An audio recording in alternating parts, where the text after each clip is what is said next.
say it's never going to happen. And it did. May 18th, 1980. A day that lives in Northwest infamy. Blue lightning bolts were cracking through the sky. The 1980 eruption of Mount St. Helens was the most destructive in U.S. history. Even today, when I talk about it, the hair on the back of my head stands up. 57 people died. More than 200 homes were destroyed. Windows of the car got hot to the touch, and that was kind of spooky. Ash turned day into night, blanketing communities hundreds of miles away. Mudslides churned down river systems, wiping out everything in their path. The May 18 eruption of 1980 is known internationally as one of the most important eruptions of the modern era. Tonight, we dive into that day as it unfolded, explore what we've learned in the decades since, and look ahead to preparations for future eruptions. Past, present, future, the 45th anniversary of the Mount St. Helens eruption.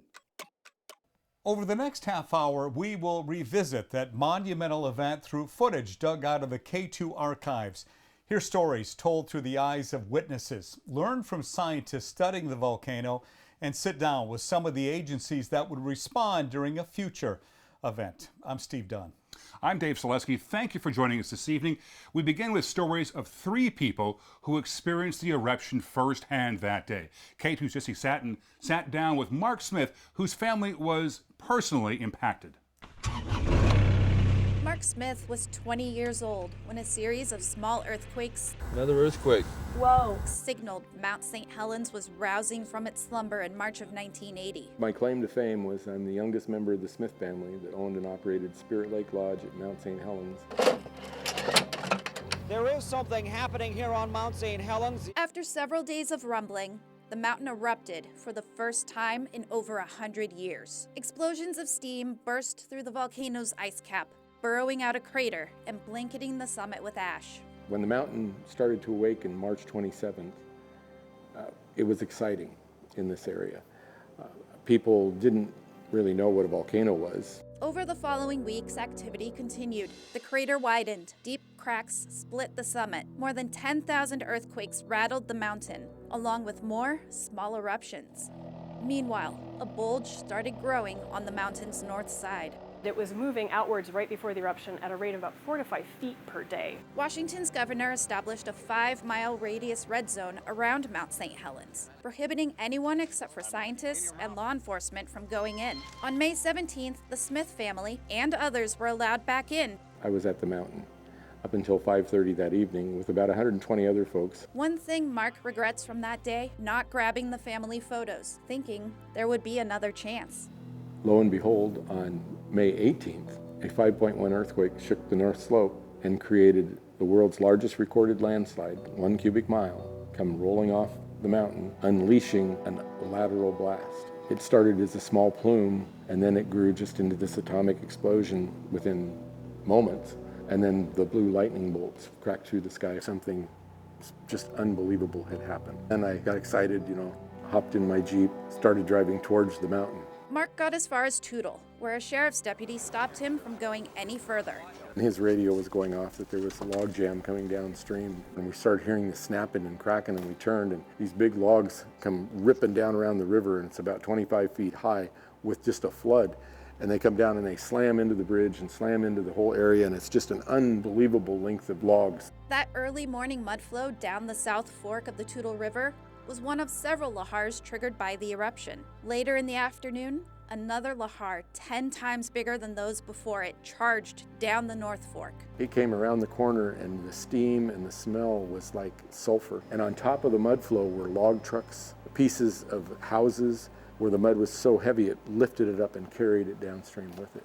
Mark left that day unscathed, but his family would later learn their lodge was buried under an estimated 500 feet of mud and ash. The blast and ensuing eruption gutted Mount St. Helens, shedding 1,300 feet from its elevation.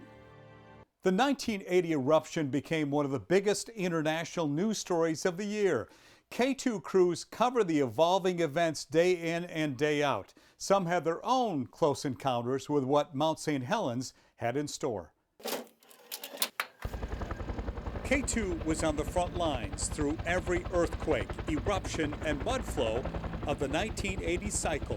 When Mount St. Helens started, it was an international story. You know, all the networks came up here, and all the crew here was working very, very hard. And everybody was flying helicopters around. We finally put down about 50 feet from the lip of the crater. The helicopter sank several inches in the thick mud. Earthquakes are continuing on the mountain. We can't tell how strong they are, but they've opened up deep cracks only about 5 feet from the edge of the volcano. Bob Foster had just joined K2 as an intern photojournalist earlier that year. Once it really blew, it was all hands on deck. First, Bob was tasked with taking some gear to a team already out in the field. And then I first catch sight of the mountain for the first time.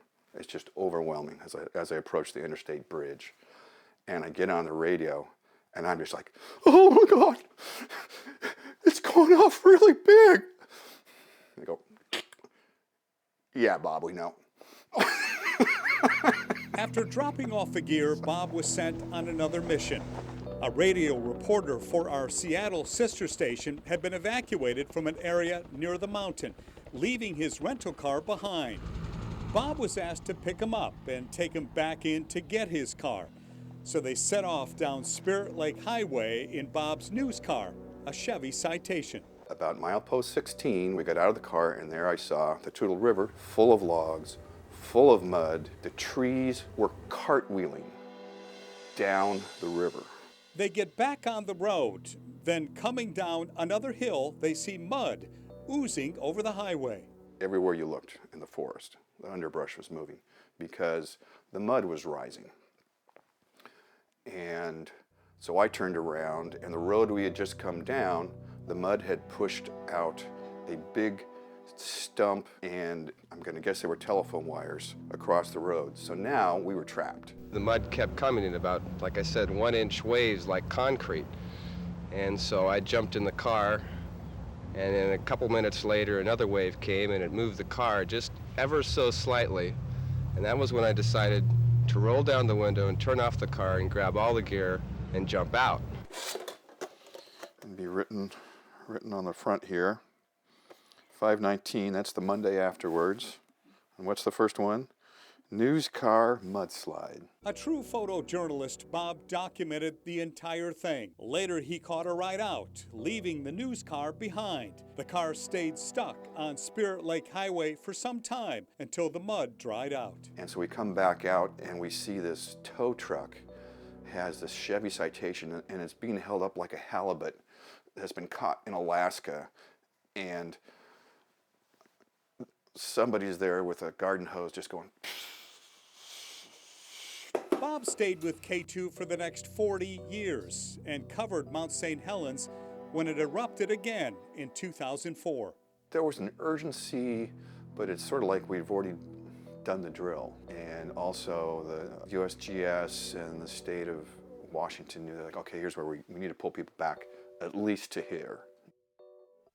The impacts of the eruption were not limited to areas in close proximity to Mount St. Helens. The volcano unleashed pyroclastic flows that spewed ash miles high into the sky. In the hours that followed, the ash spread east, plunging communities hundreds of miles away into a dusty darkness. A pyroclastic blast swept down the northeast flank. There was a high eruption plume that lasted for several hours, reached 17 kilometers above sea level.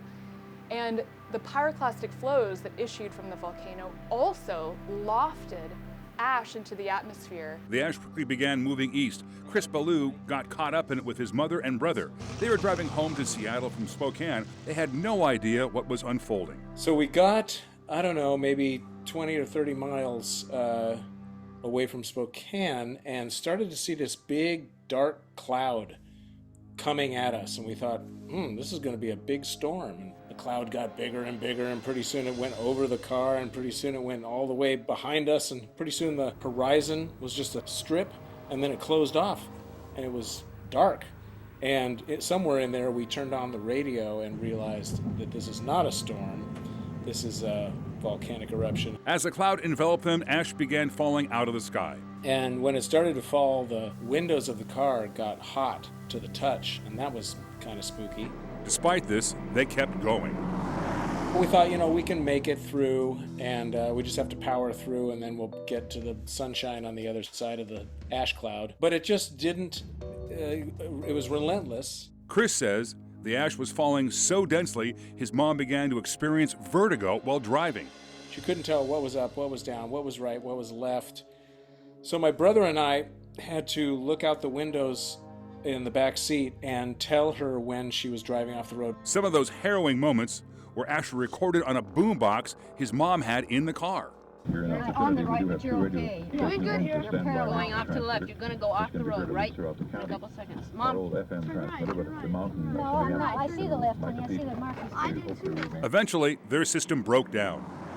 She drove off the road into a ditch, and the wheels that had the power to drive the car were up in the air. His mom kept her cool and managed to flag down a truck to pull them out of the ditch. They got back on the road just to be turned around at Moses Lake where the highway was shut down. So they drove back to Spokane. The atmosphere in Spokane was really surreal, kind of like another planet. Everything was covered with ash. Cars were kicking it up. You had to still be really careful even though it had stopped falling because it was just so easy to kick up. The eruption sent 540 million tons of ash into the air. The ash and plume is now into the western sections of Montana, moving down toward northeastern Wyoming. The May 18 ashfall deposit extended all the way across the American West, and there were eyewitness accounts of some ashfall out to the east coast. In just 3 days, the ash cloud spread across the U.S. After 15 days, it circled the globe. While the eruption was cataclysmic, the mountain wasn't finished. Mount St. Helens produced numerous smaller explosive and dome-building eruptions through 1986, and again from 2004 to 2008. And still ahead on this special edition of K2 News tonight, what scientists have learned over the last 45 years studying Mount St. Helens and how that knowledge is being applied to preparing for future eruptions. The eruption of Mount St. Helens was not only a life-changing event for people living near the volcano. Now that it was clear what Mount St. Helens was capable of, it also served as a catalyst, inspiring new innovation and research related to volcanoes, and sparked the creation of a research center in Southwest Washington. K2's Jesse Satin has a closer look. Prior to 1980, there was no U.S. Geological Survey office in the Northwest. Once Mount St. Helens started showing signs of unrest, the agency sent scientists in from its bases in Denver and Hawaii. We're trying to learn more about the Cascades. It's a new experience for you. Definitely. 2 years after the eruption, President Reagan and Congress created the Mount St. Helens National Volcanic Monument. There was a lot of features that were pretty significant to necessitate a bunch of protection measures, as well as for the public safety aspects of it. The same year, the USGS established the Cascades Volcano Observatory in Vancouver, Washington. Over the past few decades, we've really taken on a lot more public outreach and public engagement, really trying to educate emergency managers about the volcanoes in their backyard, what those volcanoes are capable of doing, what the hazards are, and also expanding our monitoring network. According to the USGS, Mount St. Helens is the most active volcano in the lower 48 and the most likely in the Cascades to erupt again. Today, more than 20 monitoring stations operate on and around the volcano, making it one of the most actively monitored volcanoes in the country. Through those monitoring stations, scientists watch earthquake activity, track changes in ground deformation, and measure gases escaping the Earth. That data comes back here within a second or sometimes even less after it's been recorded at the volcano. This is an earthquake that just came in here. The seismic instruments they use are incredibly sensitive. You can see this earthquake here is the same earthquake that's being recorded at Mount St. Helens, but we're further away here at Adams. The observatory works with partners like the Pacific Northwest Seismic Network at the University of Washington to analyze these signals. Mount St. Helens has several earthquakes a day, has several tens of earthquakes that are really, really small up in the dome. We know that, but if we were to see an increase in the number of events, then that would be something that would get our interest. Some of these are sort of dome material from Mount St. Helens. Emily Johnson Johnson is a research geologist at the observatory. She studies rocks from past eruptions to understand what was happening deep below ground before the magma made its way to the surface. So there were a couple of periods of activity starting around 3,000 to about 2,000 or so years ago where there was a lot of basaltic activity. And these eruptions were much more similar to what is happening today if you look at the eruptions from Kilauea, a volcano in Hawaii. And after that time window, it switched back into what we kind of know about Mount St. Helens today, having more of these larger explosive eruptions and forming lava domes. That past activity can help give a clue to the future. Do we expect Mount St. Helens to keep doing what it's been doing, or might there be a return to this older, different style of activity? While Emily Johnson studies what goes on underground, Alexa Van Eaton looks above. Volcanic ash is really hard to get rid of. So after May 18, there was an enormous cleanup activity of folks downwind who had to deal with this stuff, covering their roofs and their roads and their cars. The ash can also be catastrophic for air travel. One of her focuses is improving models for how volcanic ash travels. We now have computer models like Ash 3D that can forecast clouds that carry this ashfall. Don't go anywhere. When we return after a short break, we explore how different agencies would come together to respond should Mount St. Helens awaken again.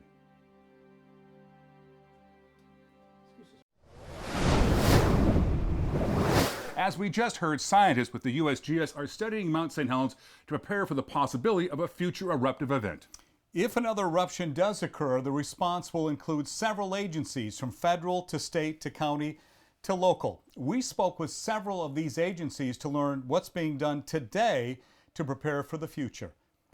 The blast from the 1980 eruption covered more than 230 square miles. Over $1 billion in damage was incurred. Knowing what we know now, my ask of folks that if they think something's happening, notify the local jurisdiction. An hour or two can make a tremendous amount of difference. that plan of action starts with getting information from the experts. As soon as we were to start changing the alert level status of a volcano, that triggers a lot of interaction with a lot of communities. The USGS says they periodically run tabletop exercises along with other agencies to simulate various response scenarios. We are constantly in communication, even almost 45 years afterwards. Plans are as good as they can be, but it's where they actually get implemented is the true test of them. That response would come together under an incident command structure,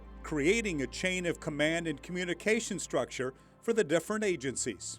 That's a federal structure that we all have to be trained in through FEMA. Summer Shire is the Skamania County Sheriff, where Mount St. Helens is located.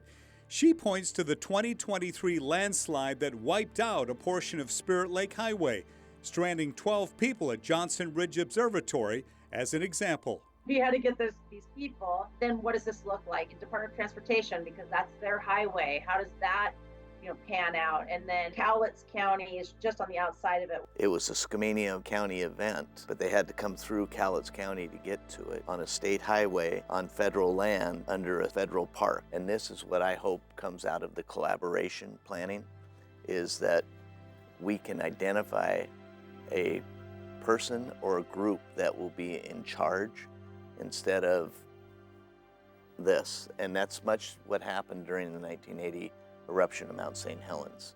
The scientists monitoring Mount St. Helens say we will have advance warning of an eruption, although the situation can evolve quickly. In 2004, when Mount St. Helens reawakened, it actually went from very quiet background activity to its first explosion over a span of a week.